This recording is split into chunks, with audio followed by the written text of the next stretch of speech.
नमस्कार, मी राहुल कुलकर्णी.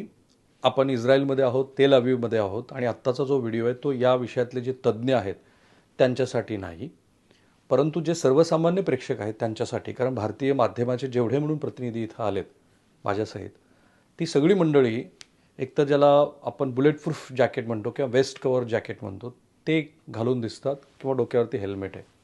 सर्वसाधारणपणे युद्धजन्य जिथे परिस्थिती असते तिथे अशा पद्धतीच्या SOPs, स्टँडर्ड ऑपरेटिंग प्रोसिजर आपण ज्याला म्हणतो, ती असते. आणि त्यामुळं माध्यमकर्मींनीसुद्धा, अगदी ते आंतरराष्ट्रीय माध्यमाचे असतील तरीसुद्धा त्यांनी अशा पद्धतीचं संरक्षण स्वतःसाठी घ्यायला हवं.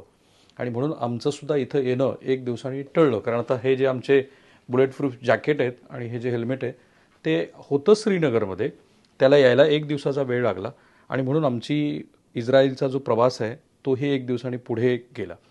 सो बेसिकली पूर्वीच्या काळामध्ये जसं ढाल तलवारी, म्हणजे तलवारीचा मारा रोखण्यासाठी ढालीचा आपण उपयोग करायचो किंवा भाल्याचा मारा रोखण्यासाठी जसा ढालीचा उपयोग करायचे किंवा तत्सम आपली संरक्षण सिद्धता होती, तशी आता चालणार नाही. कारण तुमच्याकडे आता बंदुकीच्या गोळ्याच इतक्या ताकदवान आहेत की त्या तुम्हाला तशा पारंपरिक शस्त्रातनं काही संरक्षण देऊ शकत नाहीत.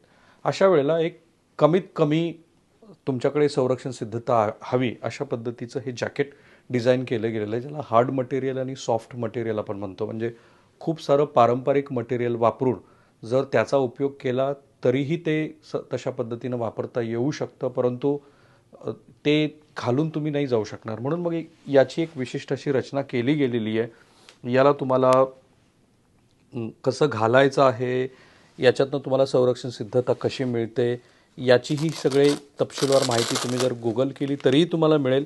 आणि याच्यातनं जे कोणी वार्तांकन करणारे प्रतिनिधी आहेत त्यांच्यासाठी पण त्याची संरक्षण सिद्धता कशी होऊ शकते ते आपल्याला बघता येईल. सो बेसिकली फार घाईगडबडीत असाल तर आमच्या कॅमेरामॅननी याचा एक डेमो करून घेतला. फार घाईगडबडीमध्ये तुम्ही असाल तर सर्वसाधारणपणे अशा पद्धतीनं तुम्ही या जॅकेटला तातडीनं घालू शकता.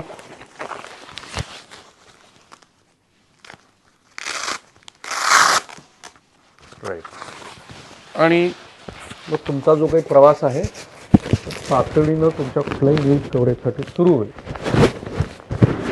सर्वसाधारणपणे कुठल्याही माध्यमाच्या प्रतिनिधीची सध्या तुम्ही बघत असलेली दृश्य माध्यमातली स्थिती आहे. परंतु ही सॉफ्ट सध्या जे मटेरियल आहे, ह्या ज्या प्लेट्स आहेत त्या याच्यामध्ये टाकलेल्या आहेत. दुसरं जे आमचं जॅकेट आहे, जे आमच्या कॅमेरामॅनसाठीचं आहे, ते ह्या प्लेट्स टाकल्यानंतर त्याची संरक्षण सिद्धता होईल. साधारणपणे इथे या प्लेट टाकण्यासाठीची जागा आहे. आमचे जे कोणी प्रतिनिधी असतील ते हे जॅकेट घालण्याच्या आधी अशा पद्धतीनं ह्या प्लेट्स टाकतील. याच पद्धतीनं मागच्याही बाजूला ह्या प्लेट्स टाकल्या जातील. आणि ज्याला कॅव्हिलॉन आपण म्हणतो, सर्वसाधारणपणे फुटबॉलच्या मैदानामध्ये ज्या वेळेला एखादा खेळाडू गोल करतो त्यावेळेला अत्यंत जोराने जी किक मारलेली असते त्यानंतर तिथं असलेलं जे नेट आहे ते मागे जातं. परंतु एवढ्या ताकदीनं मारलेला जो चेंडू आहे तो पुन्हा त्याच गोल पोस्टमध्ये येतो. काहीशी तशाच पद्धतीची संरचना इथे केली गेलेली आहे. जे मटेरियल कॅव्हिलॉन वापरलं गेलेलं आहे ते मटेरियल हे स्टीलच्या तुलनेनं अधिक ताकदवान आहे. आता ज्यावेळेला प्रत्यक्षात इथे गोळ्यांचा मारा होतो त्यावेळेला सर्वसाधारणपणे ज्याला विज्ञानाचा अभ्यास आहे त्याला माहिती आहे की इथे कुठल्याही ऑब्जेक्टचा जर मारा झाला तर त्याच्या ताकदीची जर विभागणी केली तर तुम्हाला याचा हा आपल्यावरती मारा झाला किंवा एक बंदुकीची गोळी लागली याची जाणीव जरूर होईल तुम्हाला, परंतु तुम्हाला तुमच्या जीविताला धोका होईल अशा पद्धतीनं त्या गोळ्यापासनं हे जे वेस्ट जॅकेट आहे ते तुमचा बचाव करेल. कारण ते जे विशिष्ट असं मटेरियल आहे ते स्टीलपेक्षा अधिक ताकदवान आहे, छोटंसं आहे, नॅनो मटेरियल आहे. ते तुमची त्या गोळीची जी काही ताकद आहे त्याची विभागणी करेल, म्हणजे पुढेही आणि मागच्याही बाजूनं. तसंच हे जे हेल्मेट आहे, मी जे म्हणालो की आमचं हे श्रीनगरमध्ये दीर्घकाळ हे मटेरियल होतं, तर हे हेल्मेट तुम्ही सर्वसाधारणपणे आत्ताचे जे प्रतिनिधी आहेत ते अशा पद्धतीचं हेल्मेट आणि असं वेस्ट जॅकेट घालून आपली संरक्षण सिद्धता स्वतःसाठीची म्हणून करतात.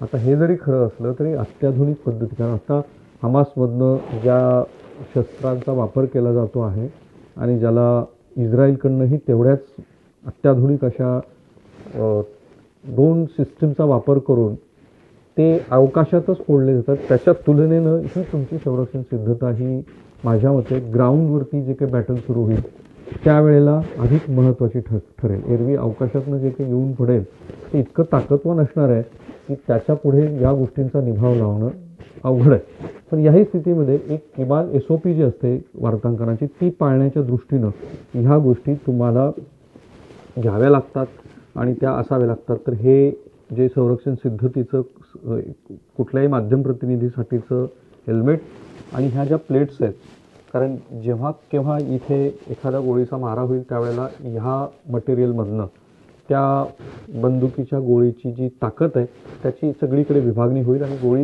दुसऱ्या बाजूने निघून जाईल. आणि तुमच्या शारीरिक रचनेच्या ठेवणीप्रमाणेच या प्लेट्सची रचना करण्यात आलेली आहे.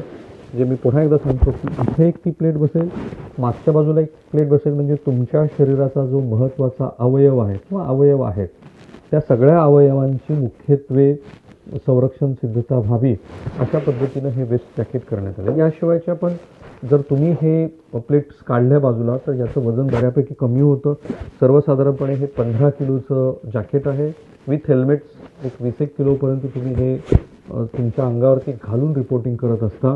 परंतु काही वेळेला ह्या प्लेट्स काढून ज्या वेळेला तुम्ही रिपोर्टिंग करता त्यावेळेला हे वजन ऑब्व्हियसली कमी होतं, परंतु तुमची संरक्षणाची सिद्धतासुद्धा कमी होते. पुन्हा एकदा या क्षेत्रातल्या तज्ज्ञांसाठी हा व्हिडिओ नाही. सर्वसाधारण मराठी प्रेक्षक जे आहेत त्यांना कळायला हवं की इथं असलेले माध्यमकर्मी जे डोक्यावरती हेल्मेट घालून आणि हे जे बुलेट प्रूफ जॅकेट घालून जे वार्तांकन करत आहेत त्याचा अर्थ काय. त्याचा अर्थ एवढाच आहे की किमान पक्षी अशा कुठल्याही प्रसंगामध्ये, कारण इथे मला असं सांगितलं की गाझा पट्टीपासून जे रॉकेट्स लॉन्च केले जात आहेत त्याच्यापासनं त्या संरक्षण सिद्धता केलेल्या शेल्टरमध्ये जाण्यासाठीचा वेळ किती आहे? 60 सेकंद. आणि ते जर तेल अवीवमध्ये रॉकेट लॉन्च करून ते इथं पडणार असेल तर त्याच्यासाठी तुमचा जीव वाचवण्याचा वेळ किती आहे? 1.5 मिनिट. तर अशा मैदानावरती तुम्ही ज्या काही संरक्षण सिद्धतेच्या गोष्टी करत असता आणि ज्या पद्धतीचं आधुनिक अशा पद्धतीची शस्त्र दहशतवादी संघटना आणि त्यांना प्रत्युत्तर देणारे देश वापरत आहेत त्याच्या पुढे याला आपण ज्याला इंग्रजीमध्ये मिनिमम प्रोटेक्शन म्हणतो ते मिनिमम प्रोटेक्शन आहे. पण तरीही ते तुम्हाला कळायला हवं. सर्वसाधारण प्रेक्षकांच्या दृष्टीने ह्या गोष्टी खूप नवीन असतात. याच्याबद्दलचे हे मटेरियल कुठलं आहे, या मटेरियलचा वापर करून ज्या वेळेला ह्याच्या टेस्ट केल्या जातात, जशा तुम्ही ॲटोमोबिलमध्ये गाड्यांच्या टेस्ट बघता की अपघात झाल्यानंतर सर्वसाधारणपणे या अपघाताची घनता किती असेल, जीव जाऊ शकतो का, याची जशा टेस्ट केल्या जातात तसे हे क्लेम मॉडेल्स बनवले जातात. क्ले मॉडेल्सवरती बंदुकीच्या गोळ्या झाडून त्याच्यातनं या मटेरियलची सिद्धता बघितली जाते. हे जे मटेरियल आहे हे मटेरियल हे स्टीलपेक्षा अधिक ताकदवान आणि नॅनो मटेरियल आहे जे याच्या आतमध्ये आहे की ज्या मटेरियलचा वापर करून या बुलेट प्रूफ जॅकेट बनवले आहेत. बाय द वे बरेच अगदी आपल्या देशाच्या पंतप्रधानापासून ते वेगवेगळे राष्ट्रीय आंतरराष्ट्रीय नेत्यापर्यंत किंवा अभिनेत्यापर्यंत बरीचशी मंडळी अत्यंत बारीक असं ताकदवान मटेरियलचं हे जे वेस्ट प्रूफ जॅकेट आहे ते घालत असतात, ज्याची कधीही आपल्याला कल्पना येत नाही. तो थांबूया आपण. या युद्धजन्य परिस्थितीची प्रत्येक छोटी मोठी गोष्ट ही तुमच्यासमोर आम्ही पोचवत आहोत, ते एवढ्याचसाठी की तुमच्याबरोबर आम्हालाही काहीतरी नवीन शिकता येईल. माझा सहकारी योगेंद्र गुप्तासह मी राहुल कुलकर्णी, ABP माझा, तेल अवीव, इस्रायल.